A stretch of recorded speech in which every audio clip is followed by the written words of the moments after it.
Kurczę, znowu to zrobiłem. Znowu. Poniedziałkowy live z konsoli Hyperkin Mega Retron HD i 2 dni później już jej dostać w polskim sklepie nie można. Ale nie przejmujcie się, jest dostępna normalnie na Amazonie. Nówka sztuka, full legal, z gwarancją, możliwością zwrotu. Podobnie zresztą jak inne produkty firmy Hyperkin. A kto wie, skoro ten sprzęt tak szybko się wyprzedał, to może wróci ponownie na nasze półki. Pewnie zastanawiacie się, dlaczego ten klon konsoli Sega Mega Drive zszedł u nas jak świeże bułeczki. I co to właściwie jest za klon? Już Wam opowiadam. Ale wcześniej słowo od naszego partnera.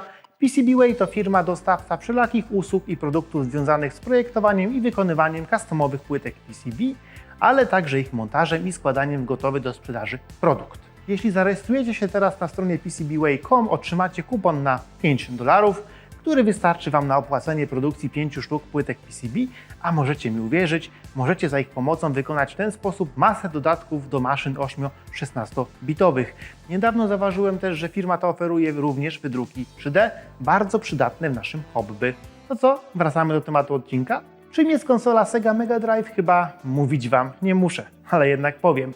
To jedna z 2 najbardziej popularnych obok Super Nintendo konsol 16-bitowych, produkowana od roku 1988 do roku, no tutaj trudno jednoznacznie stwierdzić, 97, 9, może 2003. Nawet nie wiem, czy ta ostatnia data jest prawdziwa. W Polsce nie była zbyt popularna. Oficjalnie sprzedawał ją od około roku 95 Bob Mark, ten od Pegasusa, zresztą jednocześnie sprzedając, prawdopodobnie za zgodą Segi, jej tańszego klona KW501, znanego u nas jako Power Pegasus. Teraz to jest taki biały kruk. Konsola oficjalnie wyszła w 2 dużych rewizjach. Pierwszej jako Sega Mega Drive na całym świecie i Sega Genesis w Ameryce i drugiej jako Sega Mega Drive 2 na świecie, no i Genesis 2 w Ameryce. W Brazylii i USA numeracja na 2 się nie skończyła, a i sama Sega, a raczej różne firmy na jej licencji produkowały jeszcze całą masę jej kolejnych dziwnych wersji, klonów, maszyn plug and play i mobilnych. Ja dzisiaj w swoim ręku mam jeden ze współczesnych klonów tej konsoli, konsolę Mega Retron HD. Konsolę pierwotnie wydano nawet nie tak dawno temu, bo w roku 2018 ta sztuka pochodzi z Euro RTV AGD, gdzie jeszcze kilka dni temu można było ją kupić za śmieszne pieniądze, jak na taki produkt, za 299 zł.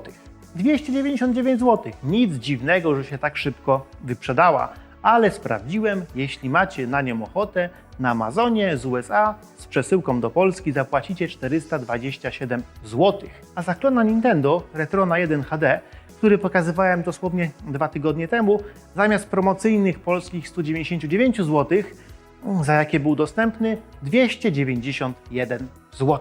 Powiem Wam, że to nadal niezłe ceny za takie sprzęty. Spójrzmy sobie na pudełko. Od razu widać, z czym mamy do czynienia. Mega Retron HD, kompatybilny z konsolą Mega Drive czy Genesis. Zgodny z HD 720p, zgodny z konsolami wersji PAL i NTSC, używa technologii Perfect Pin. To chyba ma oznaczać wyjątkowo dobre złącze na kartridże. Generuje obraz 16:9 lub 4:3. W środku znajdziemy też jeden kontroler o nazwie Squire, kabelek HDMI, USB. No nie znajdziemy ładowarki, ale to jest już norma. No i tyle o pudełku, teraz czas na konsolę.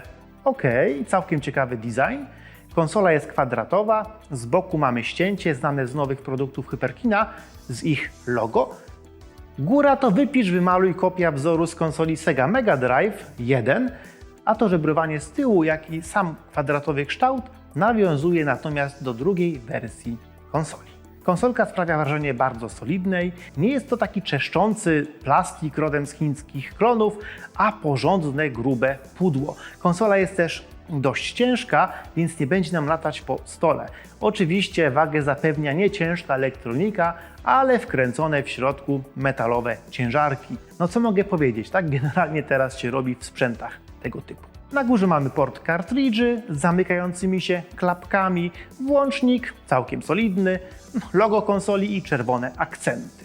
Z przodu przycisk reset, niebieski.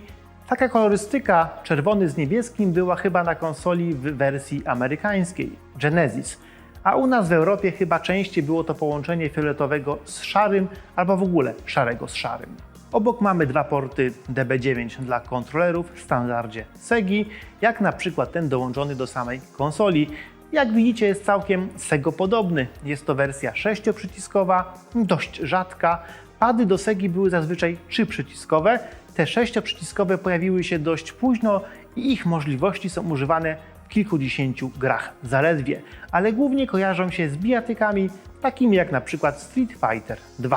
Kontroler wygląda na bardzo solidny, testowałem go, działa w porządku. Na live ktoś narzekał, że trudno się robi na nim skosy, ale nie miałem takiego wrażenia, oczywiście pomijając sam fakt, że generalnie na D-padzie skosy robi się gorzej. Podobnie jak w kontrolerze do Retrona 1, tutaj też mamy dodane na spodzie wypustki zwiększające ergonomię jego trzymania.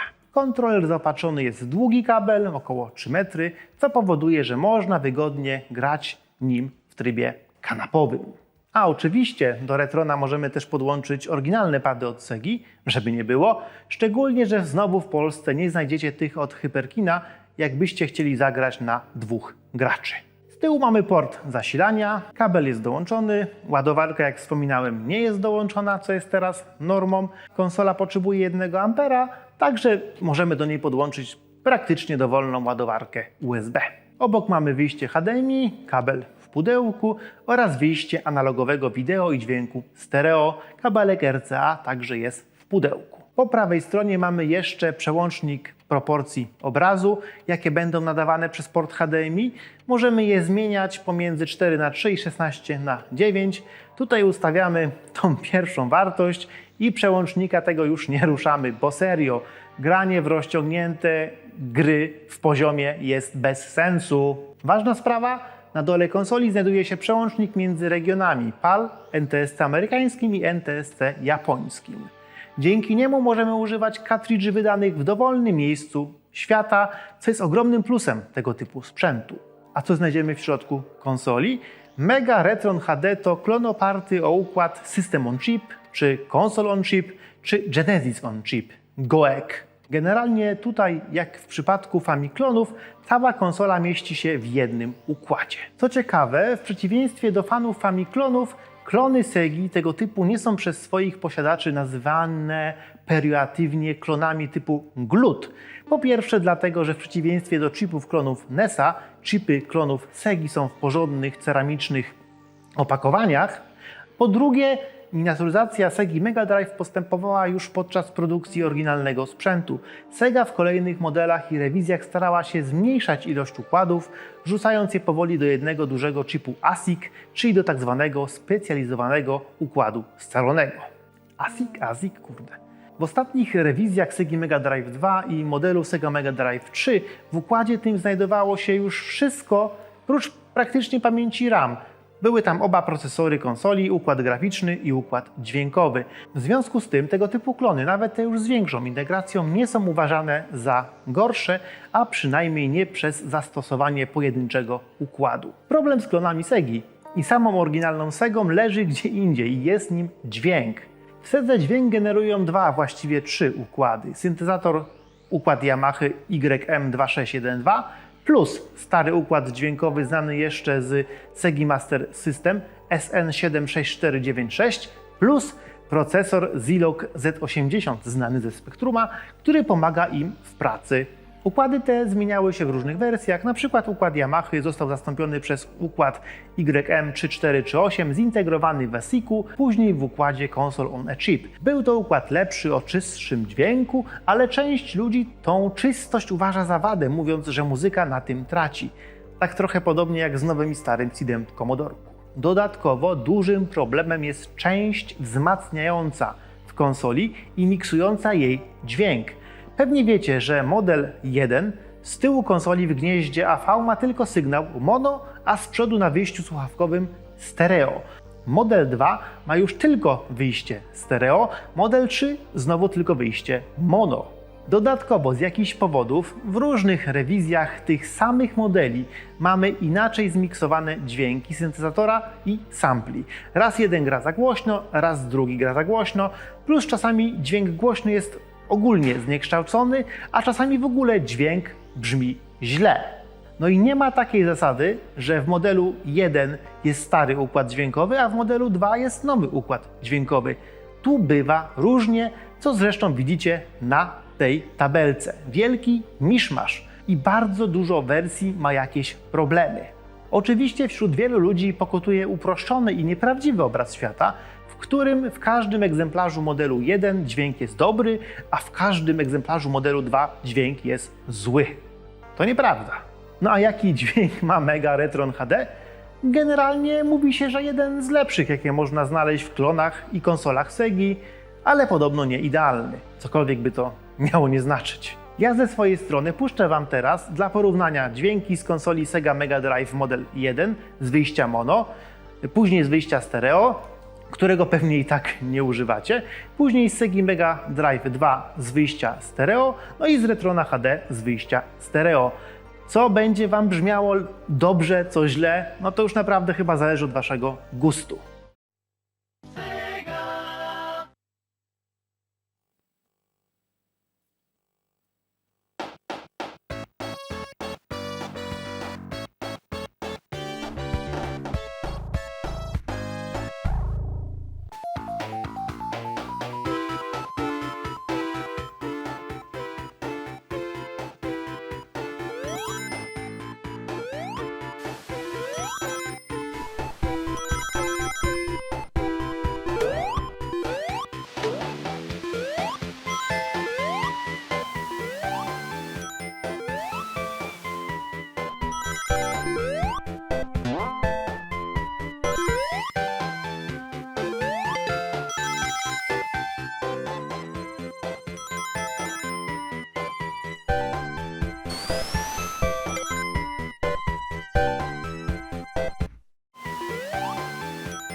Idąc tropem porównań, mamy podobnie tutaj z obrazem z konsoli. Pewnie większość z Was podłączała Segi do wyjścia kompozytowego wideo. Obraz, jaki z niego otrzymujemy, no jest jaki jest. Segi mają jednak także wyjście obrazu RGB. Posiadając specjalny kabel, możemy podłączyć je do eurozłącza, czyli złącza z kart w telewizorze i uzyskać bardzo dobrą jakość obrazu. W Mega Retronie mamy dwa wyjścia, wyjście zwykłego wideo oraz wyjście HDMI. Za chwilę pokażę Wam obraz zgrabowany z 3 źródeł. Konsoli Sega Mega Drive 1 z wyjścia wideo, upskalowany przez dobry upscaler RetroTink 2X Pro.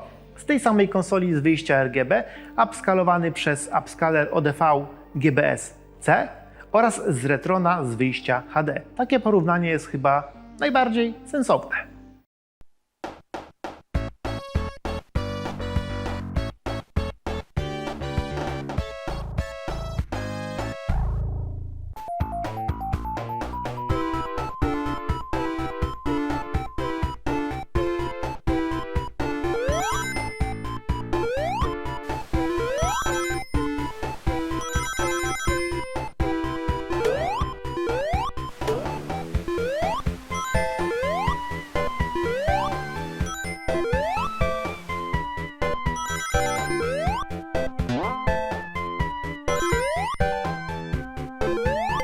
Jak widzicie, po pierwsze sygnał z zwykłego wideo z oryginalnej konsoli nawet obok RGB i HDMI nie stał, natomiast muszę powiedzieć, że wbudowany w Retrona upscaler zgenerowanego wewnętrznie RGB na HDMI robi naprawdę dobrą robotę. Pewnie zauważyliście tutaj drobną różnicę w kolorystyce, no ale trudno uzyskać po przejściu przez różne upscalery taką samą kolorystykę. Szczególnie, że jak widać na AV mamy kolorystykę w klonie konsoli troszkę inną niż w oryginale, ale tutaj uwaga, to też wszystko zależy od wersji i modelu Segi, bo obraz jest łączony czy tam budowany ostatecznie znowu poza układami głównymi czy chipem Sega On-A-Chip. Troszkę podobnie jak jest z audio. Szkoda tylko, że konsola Retron nie ma dodatkowo oprócz wideo i HDMI wyprowadzonego sygnału RGB. Jakby taki miała, to byłby to naprawdę sztos. Teraz czas na odpowiedź na pytanie, jak mocno konsola ta jest kompatybilna z oryginałem. Prosta odpowiedź dla większości ludzi? jest w pełni kompatybilna.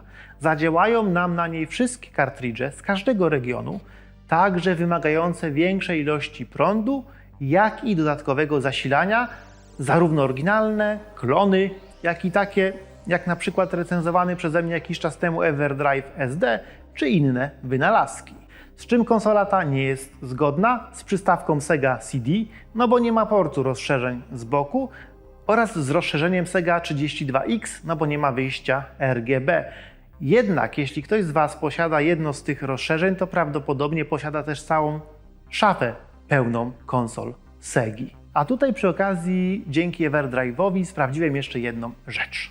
Nie wiem czy wiecie, czy nie wiecie, ale w konsoli Sega Mega Drive siedzi cała konsola Sega Master System. Można do niej wkładać kartridże z Segi Master System i grać takie gry. Można, ale niestety, żeby nie było tak łatwo, Sega zmieniła przy okazji przejścia z Segi Master System na Sega Mega Drive kształt kartridża i sprzedawała osobno przejściówkę z jednego na drugi za kilka dolarów. Oryginalna przejściówka jest teraz praktycznie nie do dostania, ale można sobie kupić zamiennik, który jest całkiem niedrogi i który do mnie jeszcze idzie z Chin, albo tutaj można jeszcze jedną rzecz zrobić, wgrywać gry z Sega Master System na Sega Mega Drive za pomocą EverDrive'a. No i taką możliwość przetestowałem i spieszę donieść, że działa, chociaż tylko w trybie PAL. W trybach NTSC na HDMI występują jakieś okropne artefakty. Co ciekawe, nie ma ich natomiast na wyjściu analogowego wideo, więc to może być tylko problem z upscalerem wbudowanym w konsolę Retrona. Temat zgłębię mocniej, jak dojdzie do mnie ten wspomniany przed chwilą konwerter. Czyli co? Gdyby konsola była jeszcze dostępna za te 299 zł, to byście pewnie już biegli do sklepu, gdzie podobno w tym momencie można dostać na promocji Retrona 3 w jednym z NES-em, SNES-em i Segą Mega Drive. I już ich pewnie nie ma. A tak serio, jeśli nie macie Segi Mega Drive, a może macie jakieś kartridże, albo chcecie sobie kupić kartridż na karty SD, to nawet konsola sprowadzona z zagranicy wydaje się być sensownym rozwiązaniem. Nie jest tak, że oryginalne konsole Segi są u nas jakieś super drogie i spokojnie, jak przypilnujecie i poczekacie, a pewnie też trochę poczekacie, bo nie są też u nas super popularne, znajdziecie coś w podobnej do tego Retrona cenie. Tylko tak naprawdę bez dużego wgryzienia się w temat nie wiecie co kupicie, jeśli chodzi na przykład o audio. W klonie macie je na przyzwoitym poziomie, plus brak ograniczenia regionalnego, plus wbudowany sensowny upscaler HDMI. Także decyzja należy do Was. Trzymajcie się, pozdrawiam, Borg Retrogralnia. No i znowu nie udało się zrobić recenzji konsoli, która jest dostępna od ręki w Polsce w sklepach, a znowu dosłownie kilka dni temu taka dostępna była. Na całe szczęście sprawdziłem, że te Retrony generalnie są dostępne w amerykańskim Amazonie z przesyłką do Polski za jeszcze na szczęście normalne pieniądze, także te recenzje mają jakiś sens. Dodatkowo mam dostać dosłownie za kilka dni Retrona 3 do recenzji, no bo kupno trzeciej konsoli Hyperkina to by była lekka przesada, nawet jeśli kupuję je dzięki Waszemu wsparciu na Patronite czy to na YouTubie, do którego serdecznie zresztą Was zapraszam, ale jestem też ciekaw tutaj, czy zanim tą recenzję zrobię, czy ten Retron dalej będzie w polskim sklepie dostępny. No nic, zobaczymy. Na razie trzymajcie się, pozdrawiam serdecznie, Borg Retrogralnia.